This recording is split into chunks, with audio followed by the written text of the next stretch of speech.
Alrighty, so here we go. It's time to do something that I always do in the beginning of the season, and that, of course, is do a hot seat index and looking at where each head coach is in MLS in terms of the hot seat index. Are they really in the hot seat right now? Are they are in a seat where it definitely can get warm if things can go south? And are they in a seat where it's kind of could go either way as the season goes along? Or they're in this fourth tier where they should be safe at least until the end of the season, or they're definitely going to be safe. I mean, they've been here long term. Their job is pretty much as secure as it gets. But before I begin, I'm actually going to immediately put Minnesota United in this category.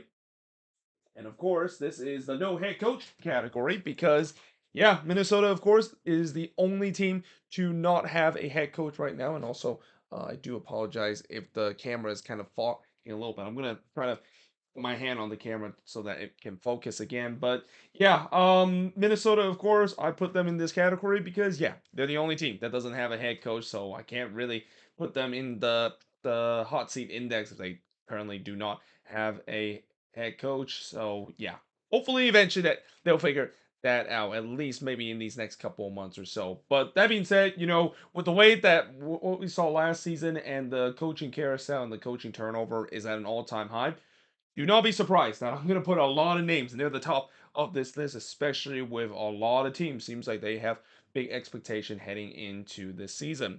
But we start off alphabetically with Atlanta United.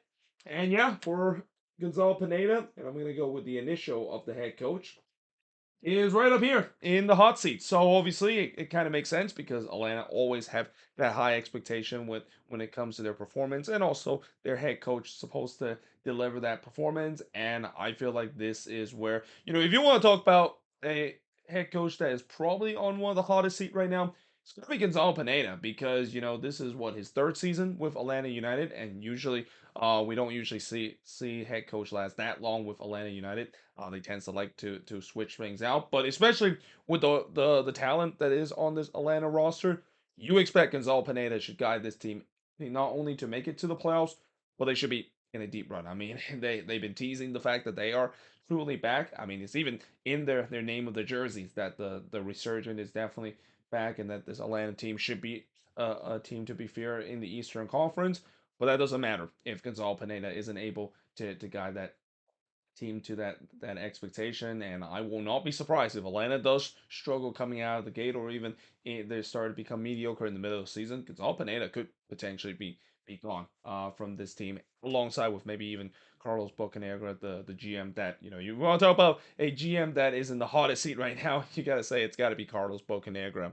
Now we move on to Austin FC, and again for Josh Woob, it's kind of right near here.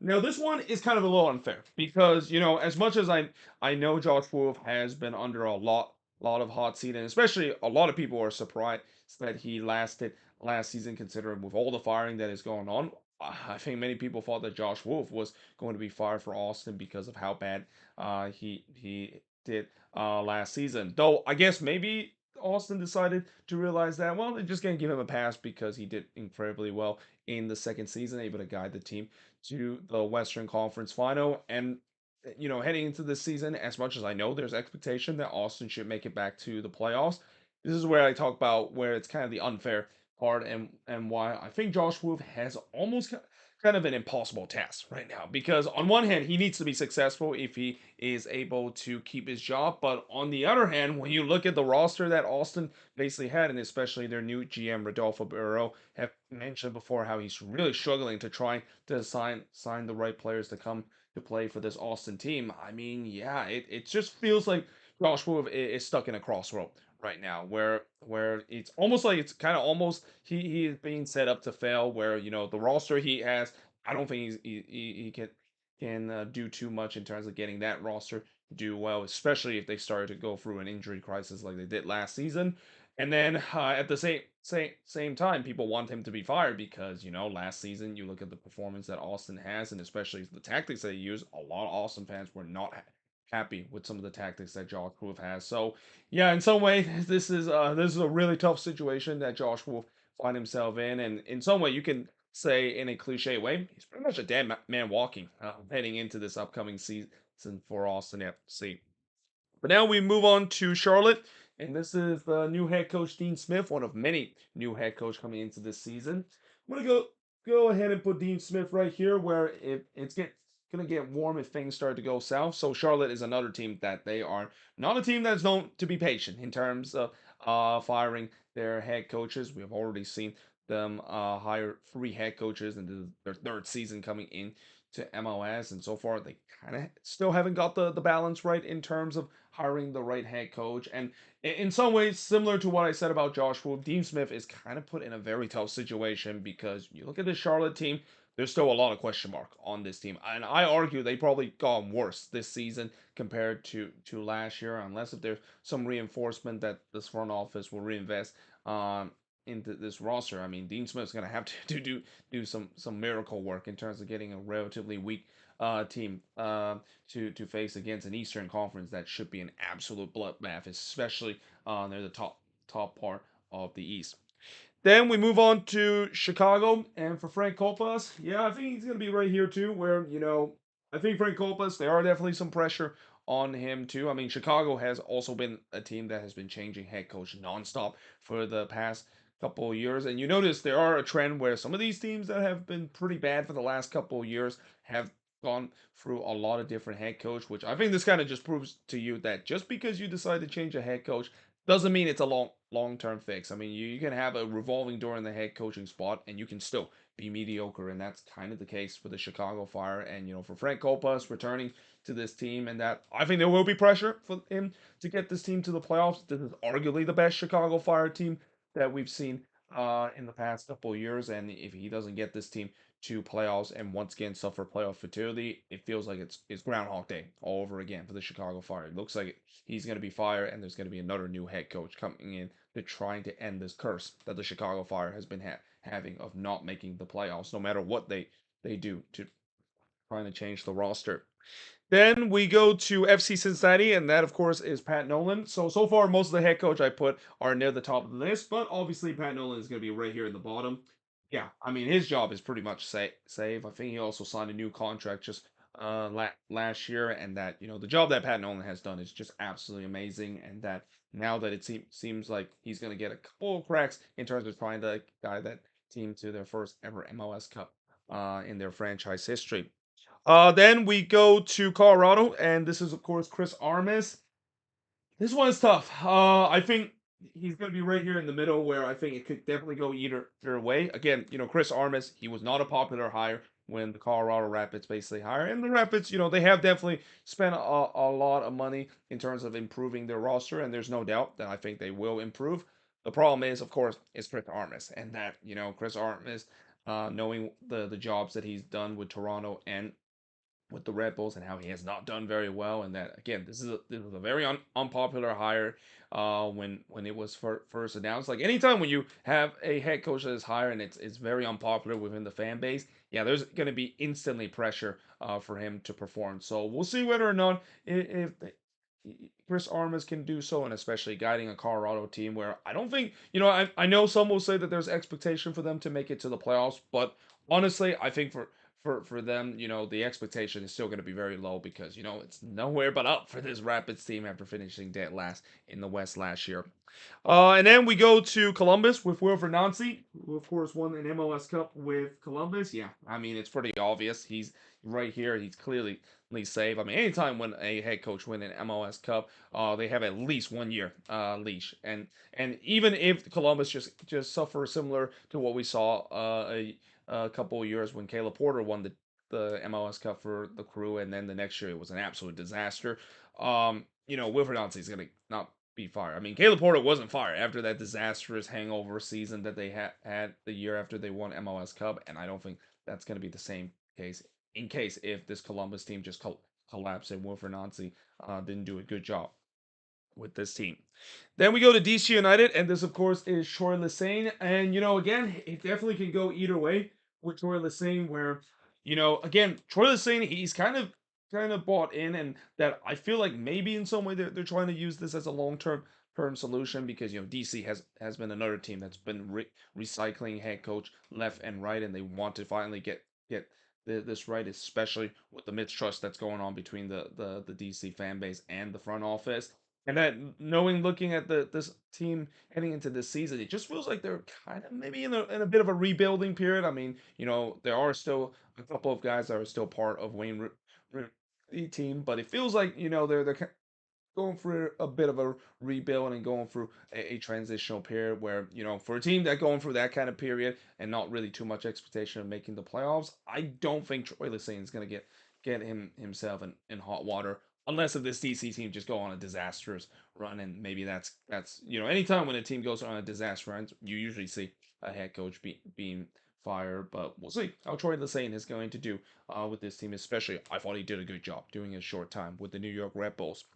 And then we look at FC Dallas, and this is Nico Estevez. Um, I think he should be safe until the end of the year. I mean, I know there are some Dallas fans that have some discontent toward Nico Estevez, especially with some of the tactic that he used tends to be at times negative, and something reminds them of Luchi Gonzalez being a little bit too defensive, consider they have still have a really good team. But I think it's going to be much better heading into this season, especially they sign a goal scorer that this year up front. But yeah, there are definitely some expectation that Nico Estevez got to do. I mean, the big expectation for Dallas is not just make the playoffs, but finally get past the second round hamster wheel that they've been spinning for the past couple of years. So yeah, overall, I think Dallas should be a good team. I think Nico Estevez is going to get this team to the playoffs, but it'll be interesting to see if he can guide this team deep into the playoffs. Especially, you could argue this is probably one of the best Dallas teams that we have seen, probably go since the Oscar Pereira days that we saw back in 16, 17, and that was a really good Dallas team that repeatedly winning supporter showing him win a U.S. Open Cup. And then we look at the next one, and this, of course, is Ben Olsen. Yeah, I think Ben Olsen should be safe. Again, the thing about Ben Olsen, with how great of a job that he has done, it'll be very interesting to see if he can repeat that heading into this season, especially with the way that I do feel like the Dynamo have gotten a lot worse heading into this season, especially with them not really making any signing whatsoever, and that some of the players that they've lost are definitely key players that they lost. I mean, Corey Bear going to FC Cincinnati, that's going to help the goal scoring production. And then Nelson Quinones suffering a season-ending injury. I mean, that's another big setback of this attack front. I haven't even got to Hector Herrera of how he's going to be out at least for the first couple of weeks of the season. So yeah, this is where for Ben Olsen, it's going to be interesting to see how he's going to manage. Is he going to maybe go with the way that maybe they have a lot of lack of attacking talent? Are they going to try to do what he did with the DC team, which is kind of maybe be a little bit pragmatic and basically be a little bit boring to watch? And, there's a reason why DC fans have been warning Houston fans that, Ben Olsen might at times do well with the team, but yeah, he's going to have his true nature of why he probably shouldn't have lasted with DC for so long, and we'll see whether that is the case. And in case if Houston, I mean, I do think that because of how good last season is, he should be safe at least for this season. It's kind of similar to Austin, where Austin had an incredible season, made it to the Western Conference Final, and even though they did not had a good season last year, they kept Josh Wolf in it, and I feel like this could be the same case for Ben Olsen if the Dynamo does suffer a bit of a setback. Then we go to Sporting KC, and this is Peter Vermees. Yeah, Peter Vermees are always going to be belong in this category, even though I know that there's been for the past couple of years there has been shouts from the Sporting KC fan base that it's time to move on from Peter Vermees after for him being at the club the longest out of any active head coach with a single club. But it feels like every time Peter Vermees is under pressure and are kind of in the hot seat a little bit, he basically proved everybody wrong. And we saw it again last year after that disastrous first 10 game 0-3-7 start, and how everybody was calling for Peter Vermees' heads. Guess what? It turns out that he turned that round and once again proved his doubter wrong, and that's kind of what he does, and that's why he's been such a good head coach in MLS, where even through some of the toughest time, find ways to find some positive on this team, and that again he's going to be with this team for a long time. Sporting KC will never fire Peter Vermees unless if it's just an absolute disastrous season, or the fact the fact that Peter Vermes decided that, yeah, I think I'm done. I'm gonna call it a quit after spending that long uh, head coaching Sporting KC. Then we go to the LA Galaxy, and this is Greg Vanney, and yeah, Greg Vanney's definitely going to be right up the top. In fact, you could argue between these three head coaches, you can say they're top three in terms of head coach that is in the hot seat. Some might even say Greg Vanney probably has the hottest seat because this is year I believe number 3 or 4 for him as a Galaxy head coach, and after all the promise that he said when he came into the Galaxy to get them back to the glory days, it has not happened whatsoever during his reign, and that especially now the Galaxy does have a relatively decent roster, and they don't have that distraction that they had last season involving their president Chris Klein. You expect that this Galaxy team should be competing, and also not to mention having a new sporting director too in Will Kunz. He's not going to give Greg Benny a benefit of the doubt if this team get off to a slow start. So I do think that he's definitely in a hot seat. And last year he was already in the hot seat before, and that again, just like Josh Wolf, maybe it was a little surprise that he survived that long. Now it's about time where unlike where Josh Wolf is in a tough situation, at least Greg Vanney has a good team, and that if he doesn't succeed with this good team, or at least get this Galaxy team to at least be a playoff team, or win a couple playoff game, I won't be surprised the Galaxy will say, yeah, this is definitely not working for them. And then we go to LAFC with Steve Cherundolo. Yeah, I think he should be safe until the end of the season. Again, I know there are some LAFC fans that were not happy of Steve Cherundolo, and that it feels like he still kind of had that label of a big game kind of choker.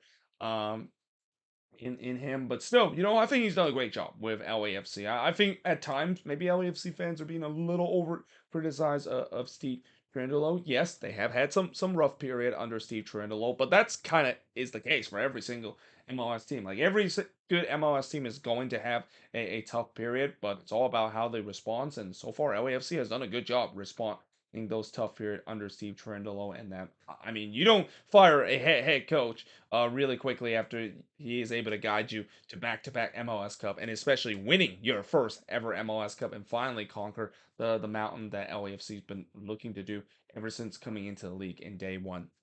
Then we go to Inter Miami, and this, of course, is Tata Martino. Yeah, I would say Tata Martino is right up here in the list. I mean, when you're basically a head coach of the most popular team right now in MLS, and maybe one of the most popular team in the global war right now, because ever since they get Messi and his friends, everybody has been bandwagoning Inter Miami, and that also means that when you have a lot of fans that is bandwagoning a team, they expect you to have some success. I mean, that's the whole point of the whole bandwagoning. Not a lot of people will just bandwagon a team just because they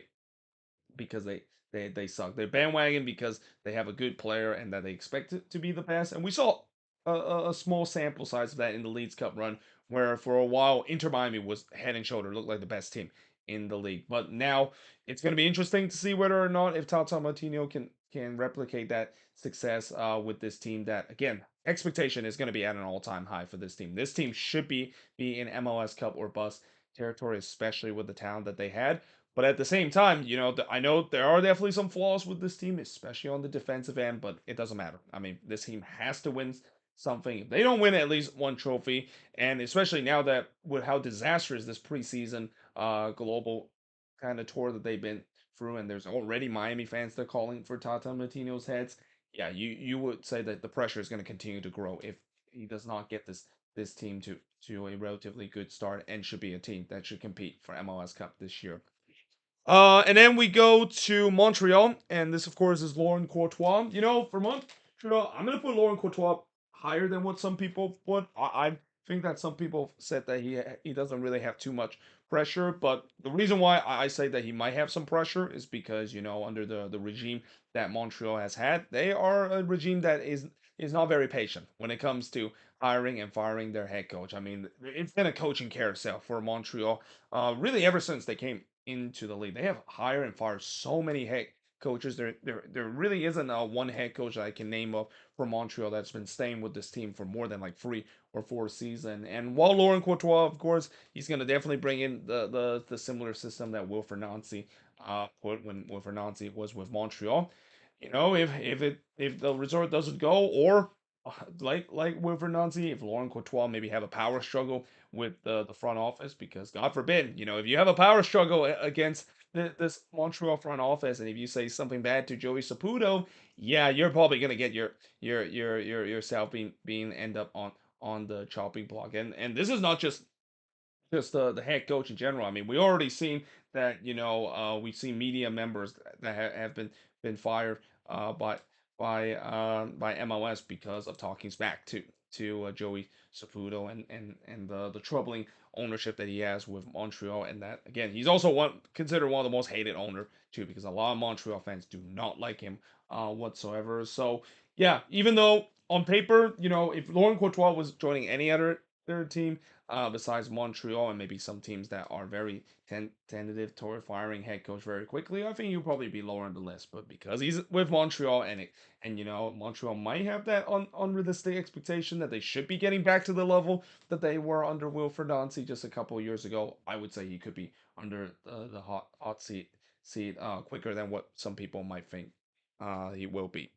Then we go to Nashville, and we're gonna talk about Gary Smith. And now, normally I would put Gary Smith right there because Gary Smith has been with this team for a long time. But I'm gonna start putting him a little higher, and it's probably gonna go higher as the season goes along. If Nashville started to struggle and continue to have the problem that they've been having for the past couple of years. So, for Gary Smith, we know a Gary Smith team is always very defensively structured, and they look for their chances on the transition and also look on the set pieces. And while it has worked well for the past couple of years, especially during the first couple of years when Gary Smith took over this national team, it feels like teams are starting finding it out. And we kind of saw it even in last season too, where teams really have figured out how to play against this Nashville team. And it feels like Gary Smith doesn't really have a plan B in terms of how things will go. And unless if he doesn't have a plan B for this upcoming season, I do think Nashville could struggle because of the lack of goal scoring. In that, if as long as if Hani Mukhtar doesn't go nuclear,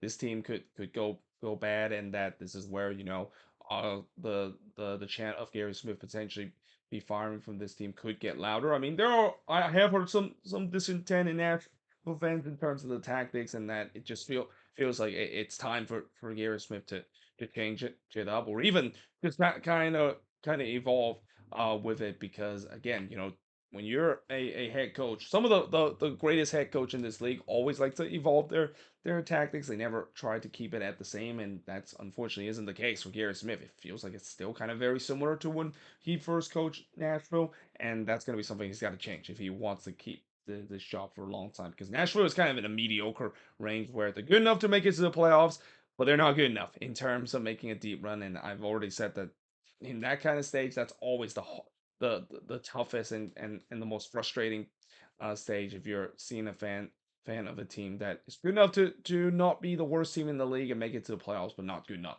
to compete. Then we go to New England. So we got Caleb Porter, and for Caleb Porter, I would say he's gonna be right here. Where again, I think it can definitely go either way, especially if this New England team doesn't get off to a good start. Though I will say that as much as I know there's high expectation for New England to win an MLS Cup under Caleb Porter. Remember, they still have a couple of their key core players that is currently injured. So I won't be surprised if the Revs start off slow, and especially if they have their commitment in the CONCACAF Champions Cup as well. But in theory, I think this is a team that I think many people are hoping that Caleb Porter will immediately deliver success to this New England team. I mean, after all, he's been doing that, doing his last two jobs with Columbus and the Portland Timbers, deliver instant success for this Revs team. Though I will say that he's probably going to be a guy that I don't think is a long term solution for this New England Revolution team, and that I would say that just like Gary Smith, his seat could get or he could be going higher in this ranking if things does not go the plan, especially if the Revs have an underwhelming kind of season. And then we go to Nick Cushing, or actually no, not Nick Cushing. We're gonna actually go with the other New York team that is Sanjo Schwartz. For Sandro Schwartz, I think he's kind of like right here too, where the Red Bulls is also another team that's not haven't been very patient when it comes to hiring and firing their head coach, and Sandro Schwartz basically is another name in there. Though again, so far all these Red Bulls head coach that have been coming in has been kind of playing that Red Bulls energy soccer kind of style, a team that likes to press and like to put long balls and go straight away on the attacking end. And it's no surprise that Sandro Schwartz has that similar kind of tactics. Now, is it gonna basically resort into instant success? We we hope so, or at least Red Bulls fans hope so, because it's pretty much the same kind of tactics that we've seen with previous head coach. And I think that maybe could be a benefit because whenever you see a change of head coach, they might have a different way to play a team compared to previous head coach. But that's not the case for the Red Bulls. They've always stick with their same system, and that we'll see how Sandro Schwartz is able to get the best out of this team. I mean, if he is able to do well, at least get themselves into the playoffs, and then have a that so metro moment, I think he's probably gonna last there at least for 1 or 2 years. But if it's gonna end up absolutely disastrous, then I don't. I think this Red Bulls organization will not be shocked in terms of thinking that he's not the man for this job. And then we move on to as I mentioned, the other New York team, Nick Cushing. So yeah, I'm gonna put Nick Cushing pretty high up here, mainly because for Nick Cushing, this is I think his third season that he's in charge of this NYCFC team. Obviously, last year he got a full year. And in some way, last year he kind of was in the same situation that Josh will find himself in, where he was pretty much set up to fail because of how thin the roster is, and NYCFC didn't get the proper reinforcement until it was very too late. But now they have the reinforcement, and this is where now I think the seat is going to get hot for Nick Cushing, that he's got to perform for this NYCFC team. I mean, one thing about NYCFC is that they're another team that they are not very patient whatsoever when it comes to head coach. They've already have a lot of different head coaching changes, and it's also a team that head coach doesn't really stay very long time with NYCFC. Even some of the more successful one like Ronnie Delia, winning an MLS Cup with the team, but immediately left the team in the middle of the season. So yeah, there's no doubt that expectation is high for NYCFC, and certainly for Nick Cushing. And if he does not get this team to do well, especially now that he doesn't have the excuse of saying that, well, my roster is completely filled with holes, and I'm not getting the support to basically build a strong roster. He could be out of the door as soon as the middle of the season. And then we look at Orlando City and Oscar Pereira. Yep, Oscar Pereira is going to be right here. So I think this season he signed a new contract extension for Orlando City, and there's no doubt that that pretty much means that he's probably going to be safe for the future, and especially with the way that he's been building a really good Orlando City team, and he's been the guy that has easily got Orlando City to be the most successful time doing their franchise history, and they're doing their short time in MLS. There's no reason for Orlando City to basically fire Oscar Pereira, even if some Orlando City fans at times are a little frustrated in terms of some of the way that Oscar Pereira sets up the team, especially on the road. Then we move on to the Philadelphia Union and Jim Curtin. Yeah, Jim Curtin is pretty much right next to Peter Ramirez, and I'll pretty much just copy and paste what I said about Peter Ramirez and also Pat Nolan to Jim Curtin. He's gonna be the head coach of the Union as long as the Union continue to be success, and also not to mention he's also one of the longest tenure head coaches. Like when you have a head coach that has such a long tenure and has been successful during those long tenure, he's not going anywhere. He's gonna at least be here for another 3 or 4 season. But then moving on into the next one, and that of course is Phil Neville.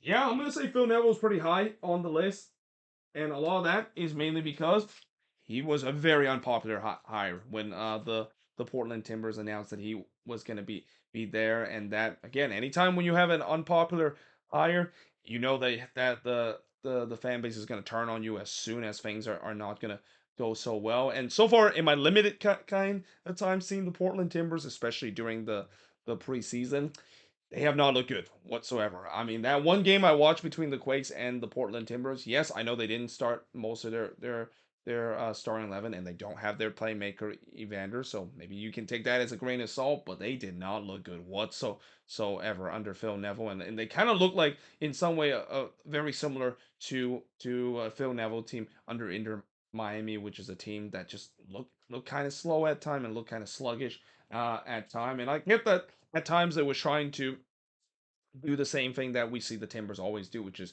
sit back and then go on the transition, but they just don't look like very good and look still very disjointed when they try to do so. Now, again, you can take that as a grain of salt because they didn't have Evander in that game, and this is preseason, and you can't really leave too much thought in terms of preseason because we know as the regular season goes along, uh, it could look completely different than what we've seen preseason. But one thing I will say is that yeah, this team needs to perform.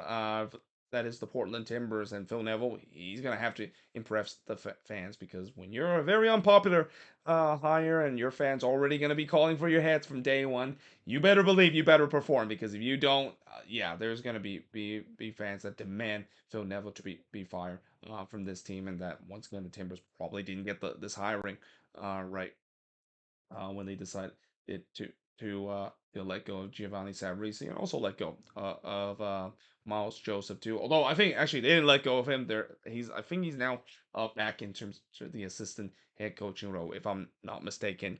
Then we go to RSL, and this is Pablo Mastroeni.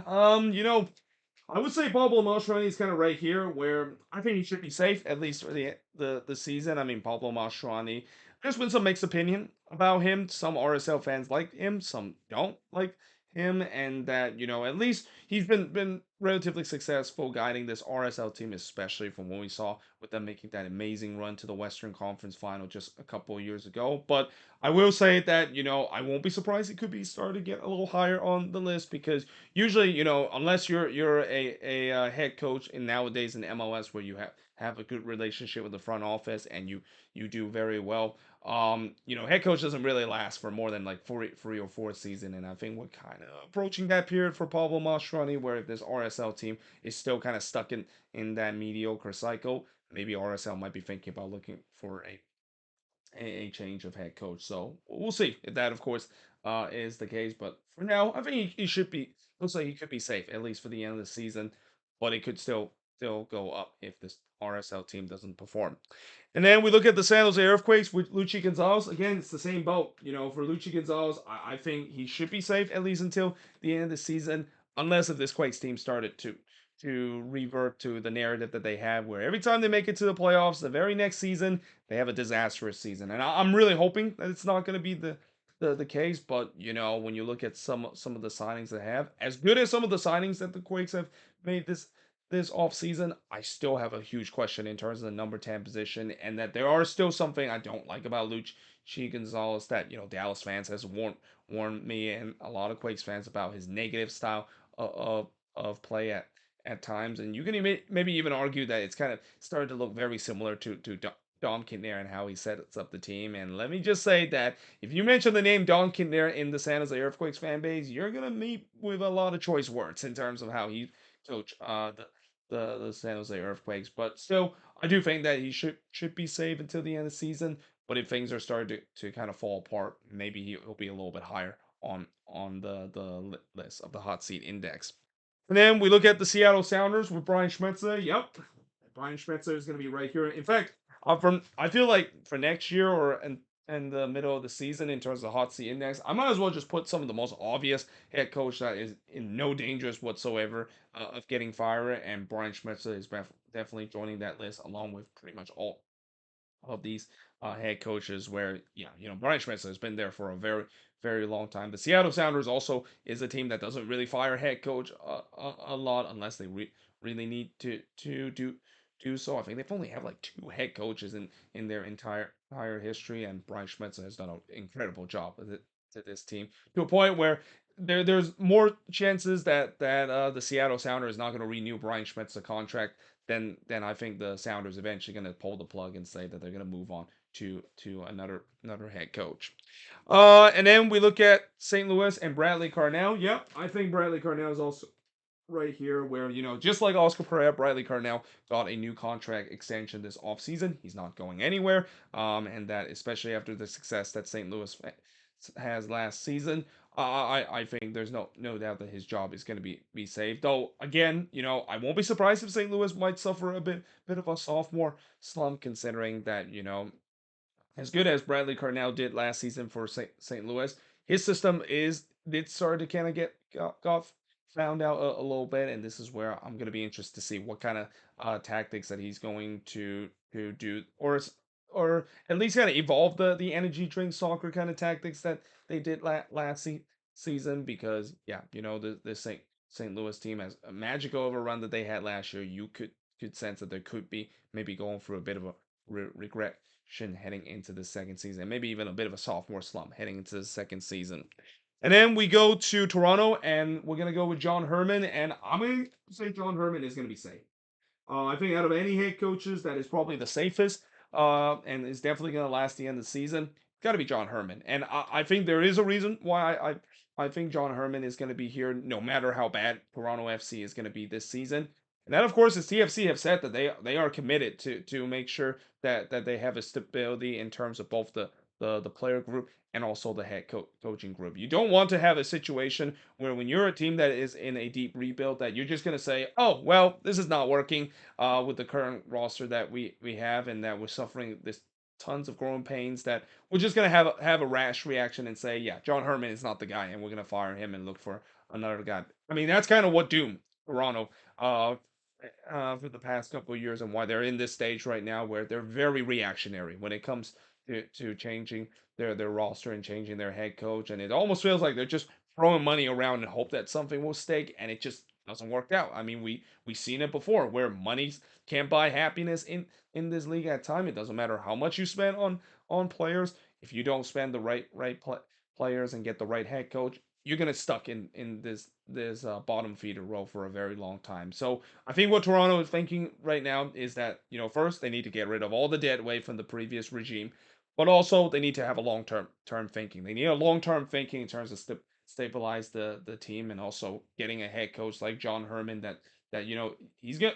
I think he's gonna be giving times, especially he's a very well loved head coach in Toronto and in the Canadian soccer world too, consider he guided that team to the World Cup last year. So yeah, overall, I think he out of it, all the head coach that is coming in for their first season, John Herman is probably the safest one. I don't see Toronto fire him. If they decide to fire him, this would be a huge mistake, and just them not learning the same mistake that they've been making for the past couple of years. That is kind of the reason why they're in this nuclear wasteland that they're trying to clean up, because of all the bad mistake they made for the past couple of seasons.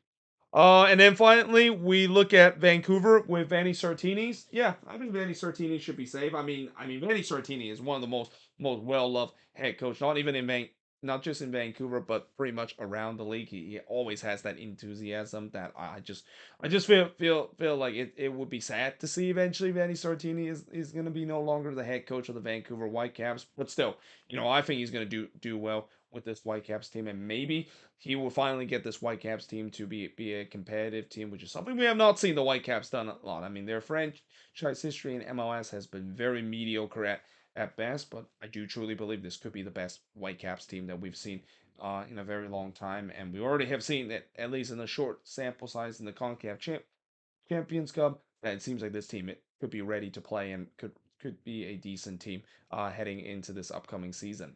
Well, there you have it. That is pretty much it. Looking at all the head coaches in MLS and where they are in terms of me putting them in a hot seat index. As always, let me know in the comments below what do you think of this video. And as always, let me know in the comments below if you think your team's head coach maybe is ranked a little too high in the hot seat index, or maybe a little too low and feel like they should be in a hotter seat than when I put them right over here. But anyway, hope you guys enjoyed this video. If you do, make sure you like, smash the subscribe button, and yeah, I of course will see you guys next time.